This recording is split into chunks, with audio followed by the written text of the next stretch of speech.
மிகப்பெரிய அது ஊழல் நடந்திருக்கிறது என்பது இன்றைக்கு இல்லை, 2019-20 காலகட்டத்திலேயே மின்னூழியர் மத்திய எம்பி சம்பந்தமாக பல பிரச்சனைகள் நாங்கள் கையில் எடுக்கணும், நஷ்டத்துக்கு காரணம் இது ஒன்று என்ற முறையில் சொல்லியிருந்தோம்.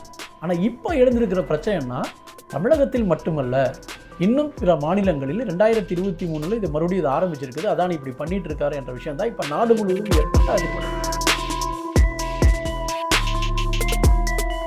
நீங்கள் கோல் இண்டியாவை கொடுத்ததுமே அடுத்தது ஒவ்வொன்றா வருது. அதானிக்கு சுரங்கத்தை கொடுத்துட்டாங்க, அடுத்தது வர்றக்கான ரயில்வே தண்டவாளங்கள் வழங்கப்பட்டாச்சு, வேகனார் வழங்கப்பட்டாச்சு. இதெல்லாம் எங்கே வருதுன்னா இங்கே நம்ம திருவள்ளூர் மாவட்டத்தில் தனி துறைமுகமே கொடுத்துருக்காங்க. நிலக்கரி வாங்கினதில் ஊழல் பண்ணியிருக்காங்க, அது தரமற்ற நிலக்கரி அப்படின்னு சொல்லப்படுது. அப்படி இருக்கும்போது இது அரசாங்கத்துக்கு தெரிஞ்சிருக்கும் தானே, அது நிலக்கரி தரமற்றதுன்னு அரசாங்கத்துக்கு தெரிஞ்சிருக்கும். அதானி மட்டும் நம்ம எப்படி குறை சொல்லணும்? பொதுவாக ஈபியிலிருந்து போகக்கூடிய இந்தியாவுக்குள்ளே சொல்கிறாங்க. அப்படி போகின்ற பொழுது இன்றைக்கி இந்த மாஃபியா கும்பலினுடைய நடவடிக்கை என்பது எல்லா இடங்களும் இருக்குது. பொதுவாக எங்களுக்கு கிடைச்ச ரிப்போர்ட்டு போன தோழர்களுடைய அனுபவத்தை சொல்லுகின்ற பொழுது போய் அவங்க புதுசாக எதுவுமே டெஸ்ட் பண்ணியெல்லாம் பார்க்க முடியாது, அப்படிலாம் விடவும் மாட்டாங்க. அங்கே இருக்கக்கூடியவங்க அந்த மைன்ஸுக்குள்ளேயே கூட்டிகிட்டு போக மாட்டாங்க. போனால் நம்ம போய் அவங்க முடியாது, இந்த கோல் சரியில்லைன்ட்டு சொல்ல முடியாத நிர்பந்தம். இதெல்லாம் எங்கே இருக்குதுன்னா பொலிட்டிக்கல் லெவலில் கூட இந்த நிர்பந்தம் இருக்கிறதுனா சொல்லலாம். இன்றைக்கு இருக்கின்ற தொழிலாளர் சட்டங்கள் பூராமே நீ உனக்கு பிஎஃப் கொடு, மற்ற சலுகைகள் கொடு என்று சட்டங்கள் இருக்குது. அதைத்தான் மோடி அரசாங்கம் முதல்ல சட்டங்களை மாற்றினா, 44 சட்டங்களை 4 தொகுப்பாக மாற்றினது. இந்த சட்டங்களை பண்ணது. இப்போ சமீபத்தில் கொல்கத்தா உயர்நீதிமன்ற நீதிபதி பதவியிலிருந்து விலகினதுமே நான் ஆர்எஸ்எஸ்காரன், நான் அரசியல் சேர விரும்புகிறேன் அப்படின்னு சொல்கிறார். அப்படின்னா அவர் தீர்ப்பு கொடுத்ததெல்லாம் எந்த அடிப்படையில் கொடுத்துருப்பாரு? டயலாக் தமிழர்களுக்கு வணக்கம். நமது சிறப்பு நேர்காணலில் இணைந்திருப்பவர் தமிழ்நாடு மின் ஊழியர் மத்திய அமைப்பு செயலாளர் ராஜேந்திரன் அவர்கள். சார் வணக்கம். வணக்கம் சார். இப்போ சமீபத்தில் 2 நாளாக போயிட்டுருக்க பிரச்சனை என்ன அப்படின்னா அதானியோட ஊழல். இது பெரிய அளவில் பேசப்பட்டுருக்கு. அதுவும் 6000 கோடி அப்படின்னு சொல்லப்படுது. இதில் அதிமுக ஆட்சியில் தான் நடைபெற்றது, அதிமுகவும் இதில் கூட்டாக இருக்காங்க அப்படின்னு சொல்கிறாங்க. இது என்ன மாதிரியான ஊழல், இதுக்கான விரிவாக்கத்தை நீங்கள் சொல்லியிருங்க தொடர்க்கு முன்னாடி. தமிழ்நாடு மின்சார வாரியத்தில் இருக்குது மேட்டூர், தூத்துக்குடி, வட சென்னை, இந்த 3 இடங்களில் அனல் மின்சாரங்கள் மூலம் மின்சாரத்தை உற்பத்தி செய்கின்ற பணிகள் நடைபெற்று கொண்டிருக்கு. ஏறத்தாழ 4320 மெகாவாட், இப்போ கடைசியாக ஒரு 200 மெகாவாட். ஸோ 4500 மெகாவாட் என்பது அனல் மின்சாரம் மூலம் மின்சாரம் உற்பத்தி செய்யப்படுகிறது. அதனுடைய மூலப்பொருள் நிலக்கரி. இந்தியாவில் நிலக்கரி ஜார்க்கண்ட், பீகார், மேற்கு வங்காளம், ஒரிசா போன்ற இடங்களில் தான் மின்சார வாரியம் வாங்கிட்டு இருக்கு. ஒரு கட்டத்துக்கு அப்புறம் மின்சார வாரியங்கள் வாங்கக்கூடிய நிலக்கரியில் கோல் இண்டியா அவங்க தான் இந்திய அரசுடைய பொதுத்துறை நிறுவனமான கோல் இண்டியா, அதன் மூலம் தான் நிலக்கரி வாங்கக்கூடிய சூழல் என்பது வந்துச்சு. 1991-96 காலகட்டத்தில் இந்தோனேஷியாவிலிருந்து நிலக்கரியை அன்றைக்கு தமிழ்நாடு மின்சார வாரியம் வாங்குச்சு. அது மிகப்பெரிய ஸ்கேம் இருந்ததுங்கிறது அன்றைக்கே ஒரு வெடிய விஷயம் அதிமுக ஆட்சி காலம். அப்புறம் அதுக்கப்புறம் அது நின்று போச்சு.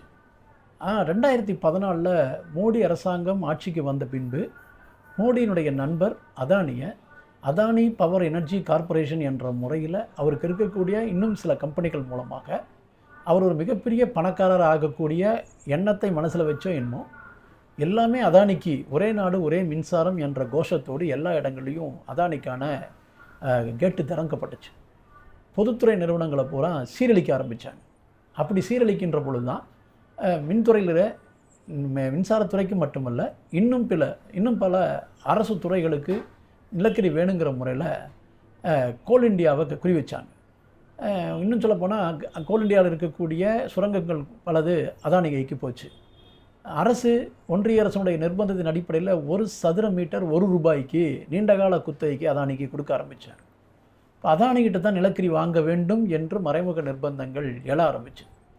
ஒரு கட்டத்தில் இந்தியாவினுடைய நிலக்கரி நம்மளுடைய எடுக்கிறதுல பல சுணக்கங்கள் இருக்கின்ற பொழுது தான் இந்தோனேஷியாவில் நிலக்கரி வாங்குவது அப்படின்னு முடிவெடுத்தாங்க. இப்போ இந்தோனேஷியா நிலக்கரிக்கும் நம்ம நிலக்கரிக்கும் என்ன வித்தியாசம் அப்படின்னு பார்த்தோன்னு சொன்னால், இந்தோனேஷியா நிலக்கரியினுடைய அந்த ஆஸ் கண்டக்ட் என்பது பொதுவாகவே ஃபாரின் கலோரின்னு சொல்லுவோம் நாங்கள்.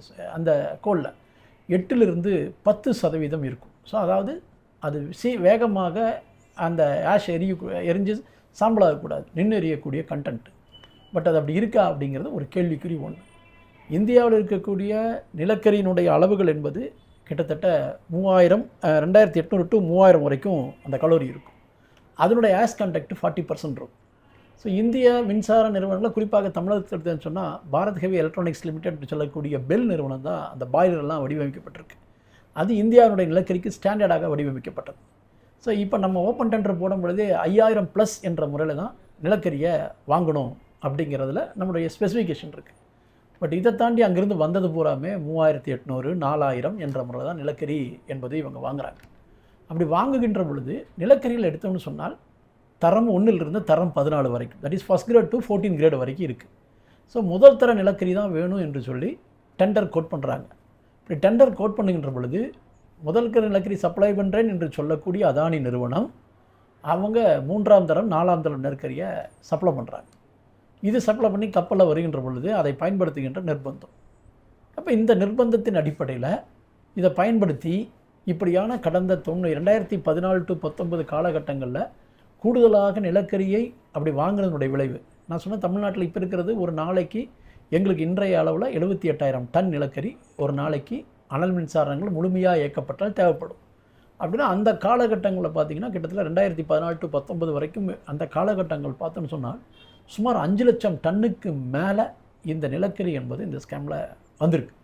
ஸோ அதில் தான் ஒரு அது நான் சொன்ன டிஃப்ரென்ஸ், ஒரு டன்னு ஒரு மெட்ரிக் டன் 63 ரூபா, ஒரு மெட்ரிக் டன்ங்கிறது நமக்கு 1000 கிலோ என்ற முறையில் வரும்.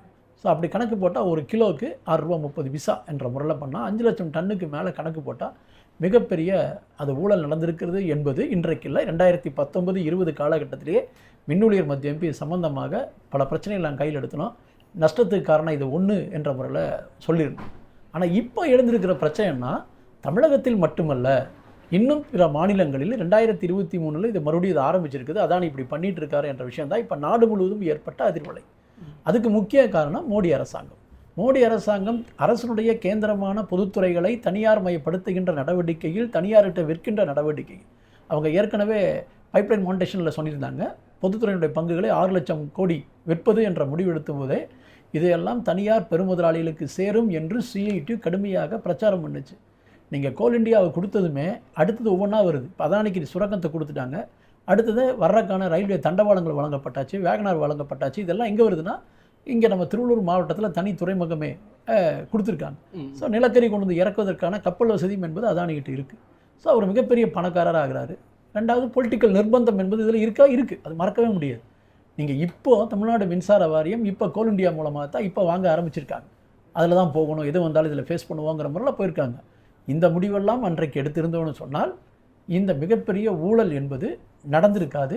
அதனால் மின்சார வாரியம் ஏற்கனவே 1,60,000 கோடி கடனில் இருக்கிறதுல நிச்சயமாக சரிபாதி இதில் குறைஞ்சிருக்கு என்பதுதான் எங்களுடைய குற்றச்சாட்டு. இதில் வந்து இன்னொன்று என்னென்னா, நிலக்கரி வந்து வாங்கினதில் ஊழல் பண்ணியிருக்காங்க, அது தரமற்ற நிலக்கரி அப்படின்னு சொல்லப்படுது. அப்படி இருக்கும்போது இது அரசாங்கத்துக்கு தெரிஞ்சிருக்கும் தானே, அது நிலக்கரி தரமற்றதுன்னு அரசாங்கத்துக்கு தெரிஞ்சிருக்கும். அதானி மட்டும் நம்ம எப்படி குறை சொல்ல முடியும்? கண்டிப்பாக நல்ல கேள்வி தான் நீங்கள் கேட்டது. எந்த ஒரு அரசனுடைய நிறுவனம் ஒரு டெண்டர் போட்டுச்சுன்னு சொன்னால் அந்த காலத்தில் சீக்ரெட் டெண்டராக இருக்கும். முத்திரையிடப்பட்டு டெண்டர் கொடுக்கும்போது அதில் ஸ்பெசிஃபிகேஷன் இருக்கும். இதெல்லாம் இப்படி இருக்கணும், இவ்வளோ கலோரி இருக்கணும், இந்த டன்னை நாங்கள் வந்து டெஸ்ட் பண்ணுவோம், டெஸ்ட் பண்ணி பார்த்துட்டு தான் எடுப்போம், அதனுடைய முதல் தர கோலாக இருக்கணும், இவ்வளோ கலோரி எல்லாம் எடுக்க டெஸ்ட் பண்ணும்போது இருக்கணும், சைஸ் உள்பட நிலக்கரி எப்படி இருக்க வேண்டும் என்கின்ற அந்த அளவு கூடி இருக்குது. நீங்கள் வெட்டுறது ஒரு பாரெல்லாம் கொண்டு வந்து போட முடியாது. அது நம்ம ஜெல்லி சைஸ்லையே சின்ன ஜெல்லி பெரிய ஜெல்லிங்கிற மாதிரி சொல்கிற மாதிரி மெட்டல் சொல்லுவோமே, அந்த மாதிரி கற்கள் மாதிரி அந்த சைஸ் என்பது இருக்குது, இந்த அளவுக்கு இருக்கணும். அதுதான் அந்த மிஷினுக்குள்ளே போகும்போது ஈஸியாக பொடிஞ்சு போகிறக்கான விஷயங்கள் இருக்குது. இது எல்லாம் பார்த்து தான் சப்ளை பண்ணணுங்கிற முறையில் நம்ம வாங்குகிறோம். ஸோ ஒரு காலத்தில் ஷீல்டு டெண்டர் இருந்தபோது இதை வந்து நம்ம ஓப்பன் பண்ணும்போது தான் தெரியும் யார் கோட் பண்ணியிருக்காங்க.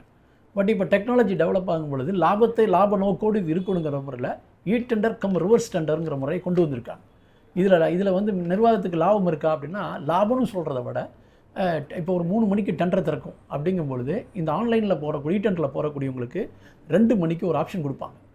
டெண்டரில் எல்லோரும் கோட் பண்ணதை காட்டுவாங்க. இப்போ நான் ஒரு டன் நிலக்கரியை 90 ரூபா அப்படின்னா நீங்கள் 88 ரூபா போட்டிருக்கிறீங்கன்னு சொன்னால் அந்த 1 ஹவரில் அல்லது அவங்க கொடுத்த அந்த டைமில் நான் வந்து குறைக்கிறதுக்கான வாய்ப்பு எனக்கு ஆப்ஷன் தரேன். அப்போ அது தரும் பொழுது நீங்கள் 88 ரூபாய்க்கே உங்களுக்கு லாபம் கிடைக்கும் அப்படின்னு சொன்னால் நான் அடுத்தது 87க்கு போகிறக்கு எனக்கு வாய்ப்பு இருக்குது, இல்லை 86 போகலாம்.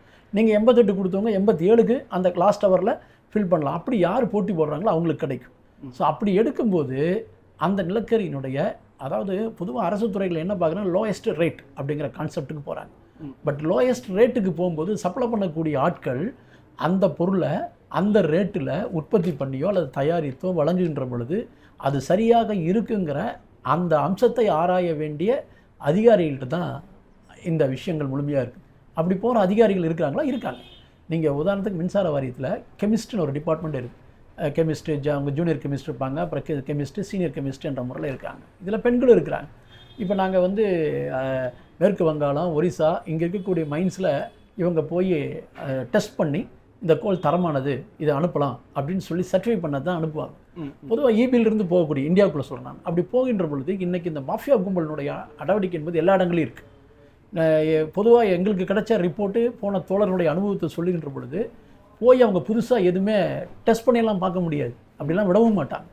அங்கே இருக்கக்கூடியவங்க அந்த மைன்ஸுக்குள்ளேயே கூட்டிகிட்டு போக மாட்டாங்க. போனால் நம்ம போய் அவங்க முடியாது, இந்த கோல் சரியில்லை என்று சொல்ல முடியாத நிர்பந்தம்.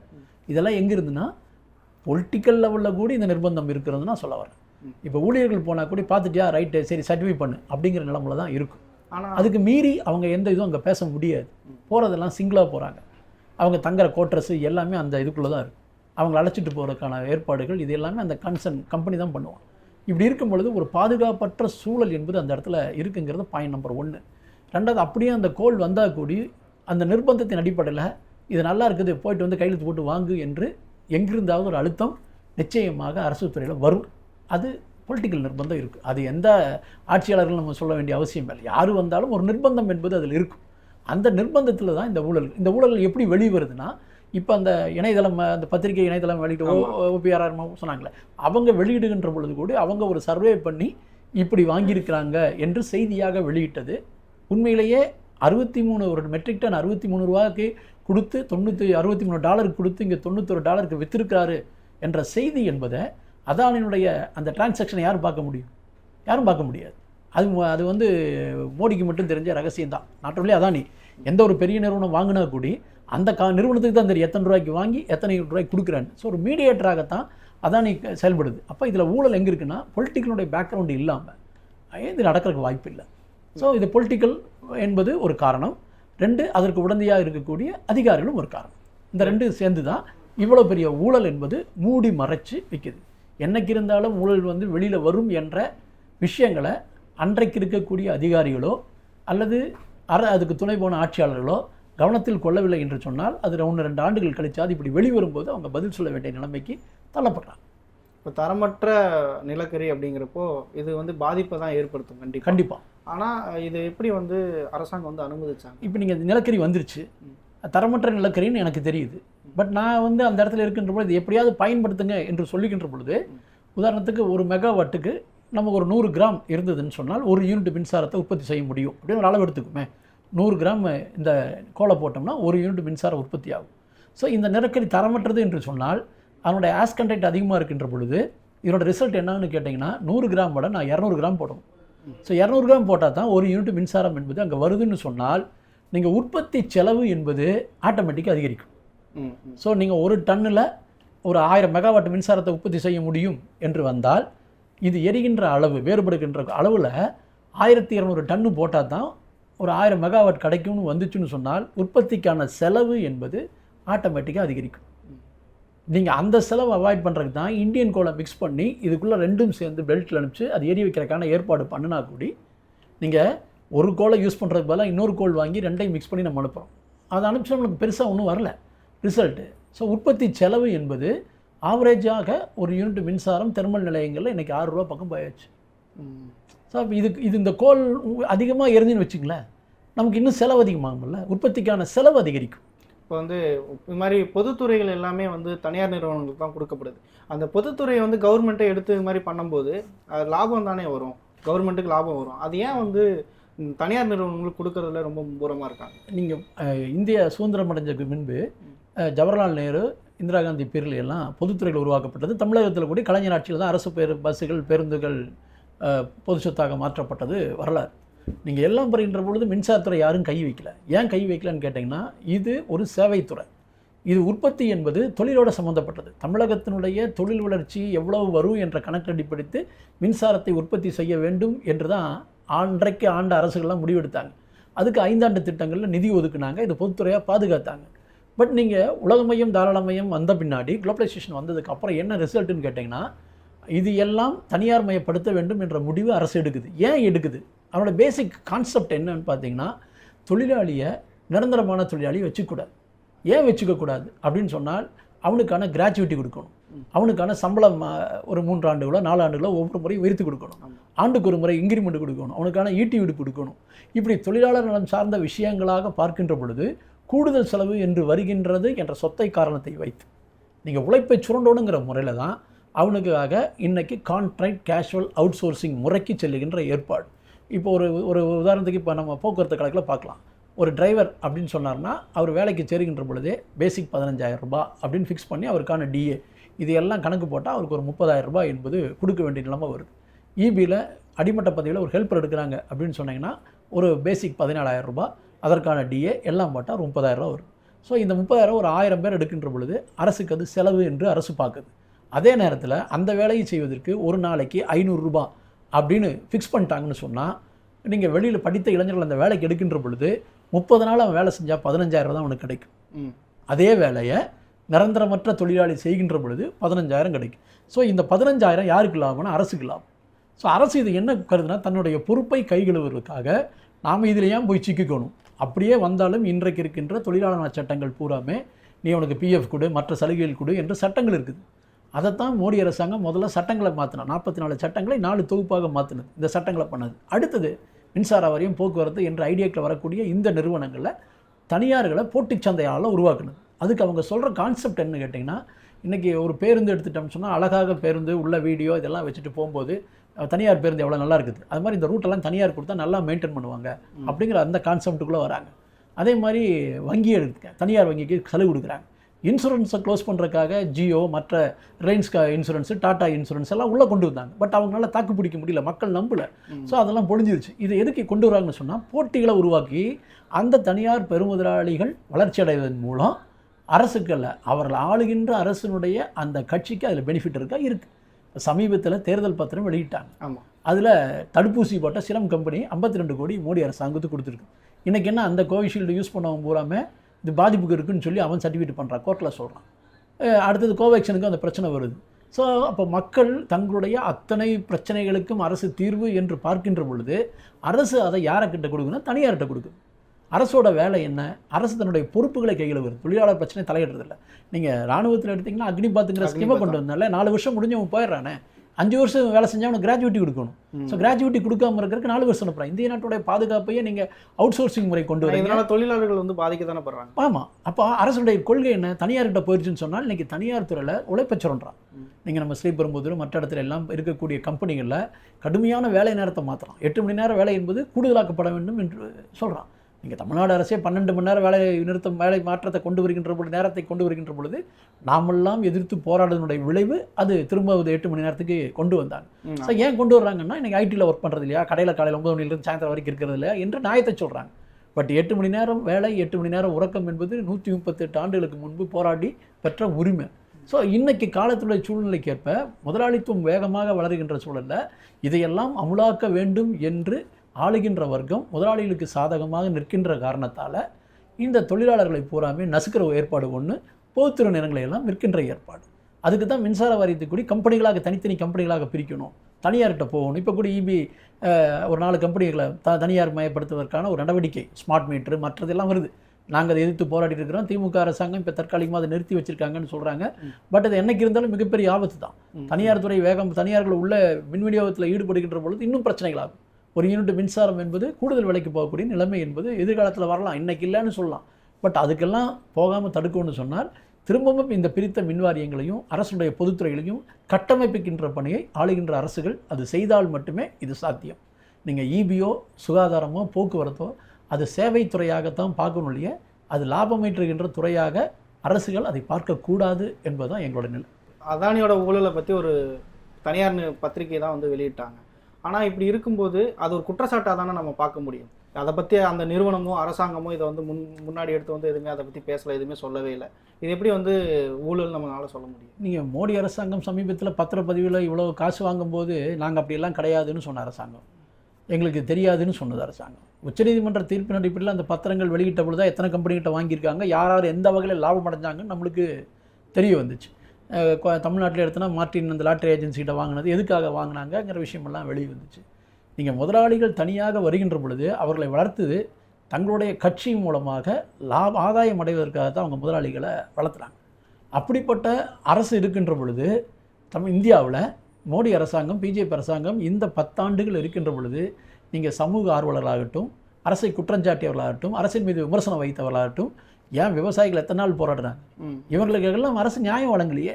அப்போ அரசு நீங்கள் என்ன இருந்தாலும் அவர்களுக்கு சாதகமான இப்போ சமீபத்தில் கொல்கத்தா உயர்நீதிமன்ற நீதிபதி பதவியிலிருந்து விலகினதுமே நான் ஆர்எஸ்எஸ்காரன், நான் அரசியல் சேர விரும்புகிறேன் அப்படின்னு சொல்கிறார்.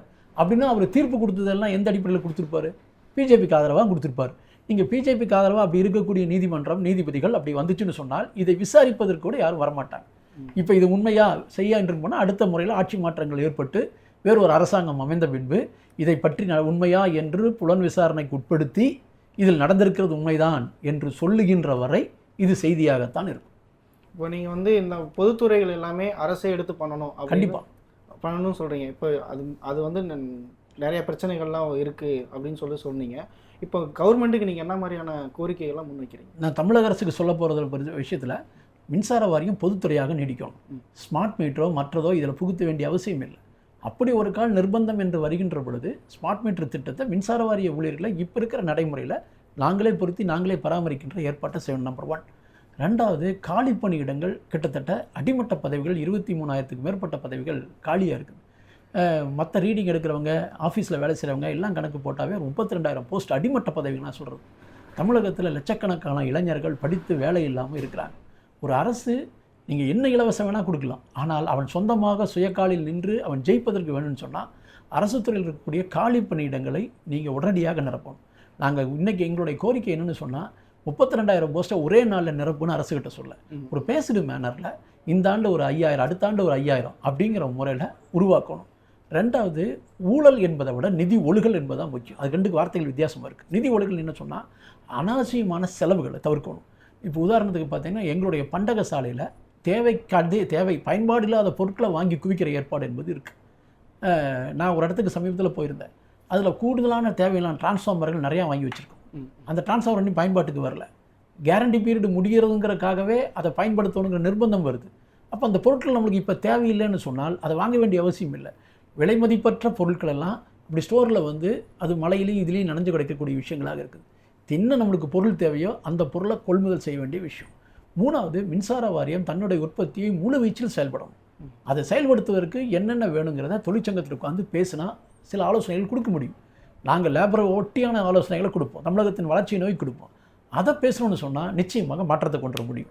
தனியார்கிட்ட மின்சாரத்தை அதிக விலை கொடுத்து வாங்குவதை நீங்கள் அதை பரிசீலிக்கணும். ஏன்னா நம்முடைய உற்பத்திக்கும் விநியோகக்குமான இடைவெளி இப்போ போன மே மாதத்தில் 20,000 மெகாவாட்டு தாண்டி 20,600 மெகாவாட் என்று வந்துச்சு. ஆனால் இப்போ 4 நாளாக குறைஞ்சி 17,000 18,000 என்ற நிலையில் போயிருக்குது.